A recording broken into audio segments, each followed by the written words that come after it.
Public park ఎదురుకున్న park లోపలంతా dark. అందుకే పాత కేసులు ఏమైనా దొరికితే ట్రై చేద్దాం. వారిని చీకటి అన్ని శిల్పాలు వచ్చింది. నువ్వేమైనా చిన్నోడువా? చెట్టుకి చీర చుట్టినా చుట్టూ తిరుగుతుంటాగా తెల్లారులు.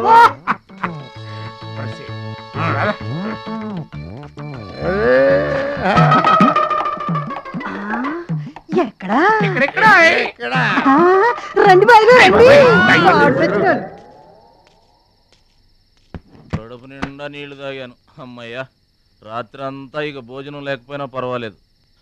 ఇక బొజ్జో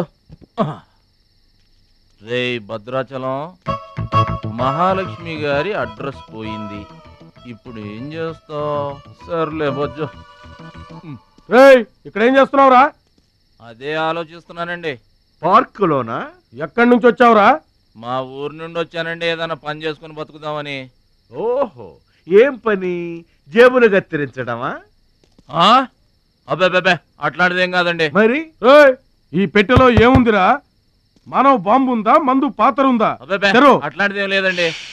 పెట్టె పెట్టె తెరు. చెప్పాను కదండి ఏమి లేదని. అదేంటండి పెట్టె? పెట్టె తెరవమంటే కథలు చెప్తావు.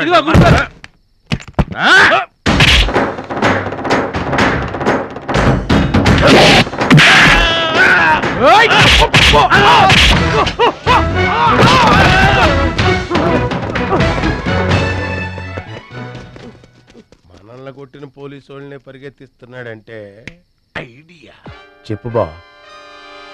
మనకున్న బుద్ధి బలానికి ఈ కండబలం తోడైందనుకో, మార్కెట్ లో మన పొజిషన్ ఎట్టుంటదంట. గాలి ఎగ్గి ఏకమైపోయినట్టు ఉంటుంది. ఓకే తమ్ముడు ఇక్కడున్నా. ఇక్కడ ఉండక ఏం చేయమంటారండి? ఎవరో దొంగ ఎదవలు నా జేబు కొట్టేశారు. హైటెక్ సిటీ. నీ సేఫ్టీకి మేము ఉన్నాం కదా తమ్ముడు. మహాలక్ష్మి గారి అడ్రస్ పోయేసరికి కొంచెం కంగారు పడ్డానండి. ఇంత పెద్ద పట్టణంలో దిక్కెవర్రా అనుకుంటుంటే మీరు కనిపించారండి. ఏమండే, మహాలక్ష్మి గారు ఎక్కడ ఉన్నారో ఎదిగి పెడతారా? ఇంత పెద్ద మహానగరంలో వెదికి పట్టుకోవడానికి టైం పడుతుంది తమ్ముడు. అందాక నీకు మేము తోడుంటాంగా. ఈ ఉప్మా తిని తమ్ముడు.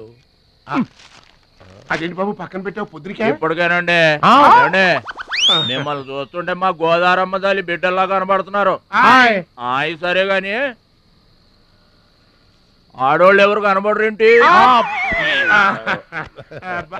అంటే మేము అవివాహితులం బాబు. ఏంటండి? మేము ఇంకా పెళ్లి చేసుకోలేదు బాబు. ఏం పాపం? అదేం పాపం కాదు బాబు. మన దేశ ప్రధానమంత్రి వాజ్పేయి గారు తెలుసా బాబు? తెలుసండి. ఆయన ఎందుకు పెళ్లి చేసుకోలేదు అంటే ఏం చెప్తాం?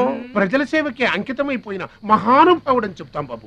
అంతెందుకు, పక్క రాష్ట్రం తమిళనాడు మాజీ ముఖ్యమంత్రి జయలలిత గారు పెళ్ళెందుకు చేసుకోలేదంటే ఏం చెప్తాం బాబు? కారణ జన్మరాలు అని చెప్తాం తమ్ముడు. అలాగే మేమిద్దరం బాబు సాటి వాళ్ళ సౌఖ్యం కోసం బతుకుతున్నా బ్రదర్స్ బాబు. ఏమండే, మీ ఇద్దరిని చూస్తుంటే కూలీల బట్టలను దేవుళ్ళ ఉన్నారు. అందుకే నీకు ఒక వరం ఇవ్వబోతున్నాం బాబు. ఏం వరం అండి? మధ్యలో మ్యూజిక్ కోసం నువ్వు కంగారు పడకు.